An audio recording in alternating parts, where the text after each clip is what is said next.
did eventually. She said, I mean, Jenny was telling me, so I don't know I heard it as well. but it's such, but you know, and it's such a shame because I know, I think people take time to get out. Okay, so, well, I'll just open this creative banter with a quote from Matthew's book, actually.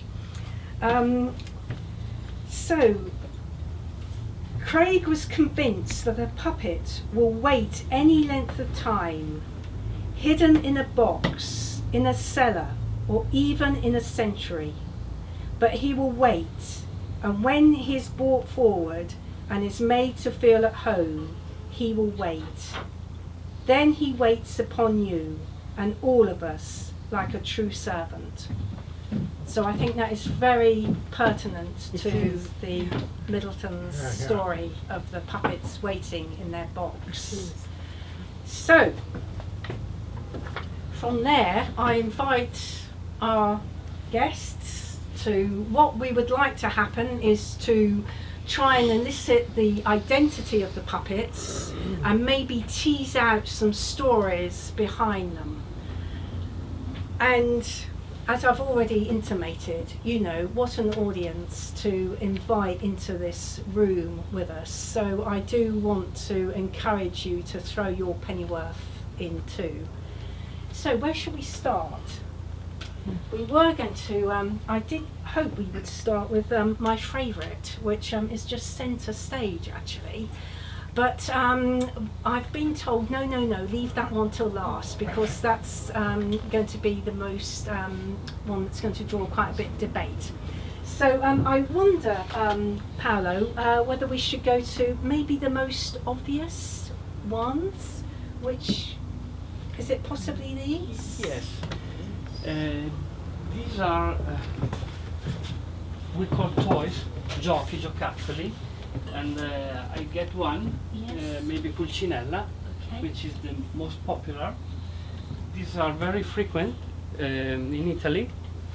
These are used in little theater, little toys theater, and these heads are made of clay, but not put on fire. So they are painted, and the body is very simple, with sticks for the legs, and the arms usually are a piece of cloth filled with the soft material.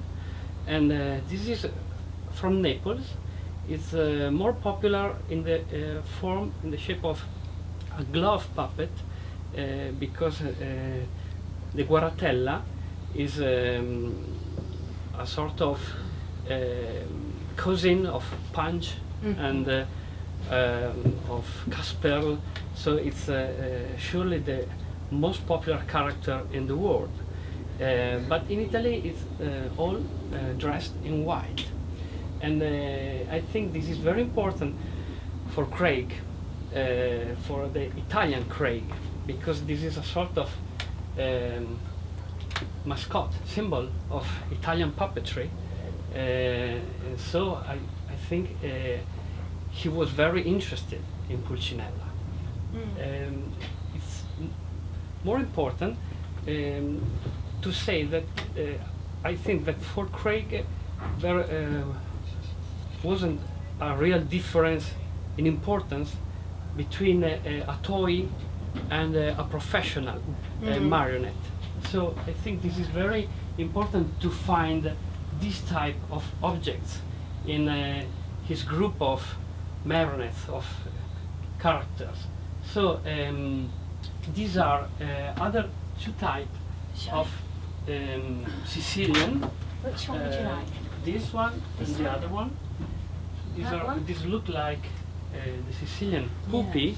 So these toys are very similar in construction to the Pulcinella. And John told me that this is very similar to Catanese puppies. This John, this one.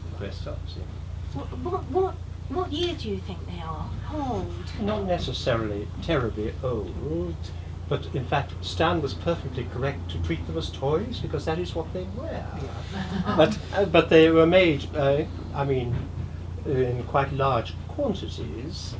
And I think what Craig was trying to do when he started the school at the Arena Goldoni in Florence was to have a large representative collection of different types of puppets for the students to look at.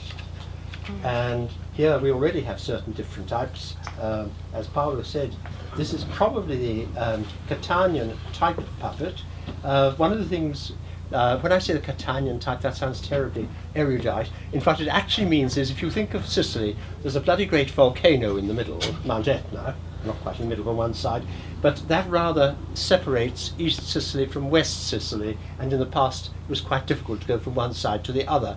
So we have two slightly different traditions. The puppets actually came to Sicily probably from Naples, so you know it is all part of the same batch of this type of figure.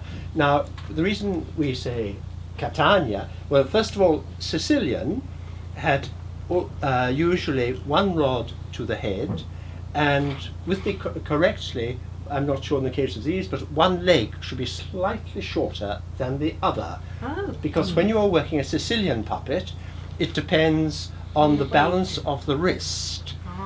And it's, you swing the puppet, as it were. And in fact, it used to be a great joke amongst students in Catania. They'd see each other, they'd walk towards each other. Like that, as if they were puppets. So this is a feature, but not only of Sicilian. I've seen this also in 18th century Venetian puppets, because we all get awfully excited about leg strings and you know how to make a puppet walk nicely. In fact, the legs were of virtually no interest to anybody. The only use of the legs, if you want to, and still in Sicily today, in Palermo, if a puppet bends its legs, it's because it wants to go down on one knee. I won't do that because I probably wouldn't get up again. But anyway, in other words, the idea of leg movement was minimal, because you got this movement by the swinging, by the wrist movement of the manipulator. And in the case of women, they usually had long skirts. They didn't always have legs, and sometimes they even had a sort of spacer, a sort of little wooden spacer which was under the skirt so that you didn't let the whole thing sag. But as I say, we said first of all, if this were in Naples, you would not have this rod to the sword arm. You would simply have two strings. Now, the reason we say Catanian is because one of the differences between East and West Sicily, Catania is East Sicily, Palermo is West Sicily, so to speak, is that in Catania, the legs do not bend. There's no knee joint. Whereas in Palermo, there is a knee joint. So that is why we can identify that to some extent. There is another small thing, but with these small puppets, we cannot always tell. In Palermo, the puppet can draw its sword. There's a string running through the hand, so it's his hand, you pull the string, and then comes up with the sword. In Catania, and they always say that the Catanians, of course, were far more noble. They didn't have to draw swords, they were always ready to fight. And so the sword is firmly fixed in the hand. Something you won't see very clearly from these is a difference between Naples and Catania, is the way the sword is fixed. Because in Catania it is firmly held in the fist, whereas in Naples there is in fact a hole running into the hand, and you sort of ram a sword or a pistol or whatever into that hole. So those are just a few of the little points, but we must not take them absolutely. There are a lot of variants. So also, I should say, this one, he does have a little visor that goes up and down. I'm not sure how effective that is, but certainly even today in Palermo particularly, when puppets are going to have a fight, suddenly the visor drops down and they sort of get going on the fight. And any thoughts about how Craig would have got hold of these? Well, these could have been bought very easily almost anywhere in the south of Italy, or particularly in Sicily. Probably in Sicily, this. Right. That one certainly Naples, I would say. And then there's another one here, which the other one with a sword. Yeah. Here, I was very interested. Yes, your book. Because where else? Yeah. This is a book of the exhibition that happened in Charleville-Mézières, I think 4 years ago. I think so. It was a collection. A lot of Craig's puppets are in fact in the collection of the Bibliothèque Nationale in France. I think there are some in Charleville-Mézières as well. But in this, I was sort of looking through it the other day just to get myself prepared. I'd been sent a couple of photographs of these figures, and of course there were no dimensions given. I didn't know if I was looking at figures this size or what size. Keep you guessing. What? I keep you guessing. Well, that was a problem. But you see, in Palermo normally the puppets are about 80 centimeters high. Nowadays in Catania it's more or less the same thing, but towards the end of the 19th century the Catanian puppets got bigger and bigger and bigger, till some of them could be about 1 meter 20 or even a little more sometimes, and they're incredibly heavy. I don't know if Very anyone heavy, has yeah. anybody tried to pick up a Catanian puppet. Yes. But of course the thing is, you should be up on the bridge, and you might also have a sort of a sling that you put your hand into, which supports your hand to take this colossal weight sometimes. Yes. But in this case, these are clearly not exactly those dimensions. But what does interest me when I got this, I was looking through this catalogue before coming to find a photograph of another of these puppets. I don't know if you can see it. Perhaps we put it near the camera. Yeah, you might. can do. Okay. No, No, sorry, yeah. sorry. The camera's there. I thought it was the wrong camera. Let's see. I don't think it's going to show because of the light. Yes, it's showing Yeah, there. is that? You see, I think if I sit down and out of the way. Yeah. Lovely. and you see, obviously those are out of the same stable, as it were. Yes. This is, I think, in a collection in California or something. Right. But it's easy. I mean, these things were not, to be quite perfectly honest, were not particularly rare or difficult to get. But what is fascinating is that Craig went to the trouble when he was running his theatre school in the Arena Goldoni, which sadly, of course, only lasted a very short time because the war came and afterwards he didn't pick it up again. But it's an example of the sort of things he prepared for the students. As I say, these are toys, but don't despise them because they are toys. Yes. Some of the others, and here, Paolo might like to. Right. One last thing about this that I found very important is that these puppets are very simple. So I think Craig was attracted to simplicity, to simple objects, and to simple movement. So we must consider these as very important for him, because if we think about the black figures, which are rod puppet from bottom, these are a sort of rod puppet from top, because we have only one rod for the head and another one for the sword usually. So he was searching for simple movement, regular movement, not trick marionettes, not complex. I think you have to consider what would have been available at the time as well. These would have been, the professional companies would have been troops, families who would have been, and the same in Britain as it was in Italy, I imagine, would have closely guarded their puppets. That was their tools of the trade. You couldn't contact somebody and have a puppet made as easy as you can now. So it was what was available. And the same in Britain and in Czechoslovakia. There's very similar puppets you may find, which we can call toys or we call commercial puppets, but that's what you would tell you, that's what you could get hold of, and I think he wouldn't have had a lot of choice as to what he could have actually used anyway. So these would have been the best solution to that, and they would have been readily available. But sadly, of course. Sorry, can I also say that Teddy Craig, the son, told us that they used to do family shows, Yes. Yes. which Craig would try and direct with the children as the operator. So he might have had that for that purpose as well as the museum. Possibly, yes. Yeah. I know there's a quote in Matthew's book about the Ubu marionette, and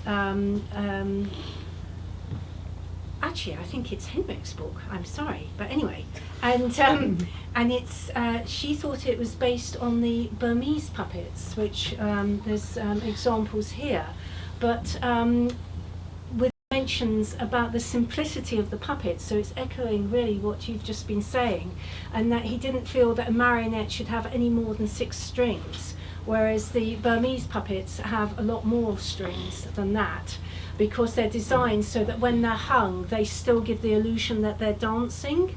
So, yeah, that's just another factor to throw in. I don't know if anybody from the floor wants to pick up on Craig and the notion of toys at all.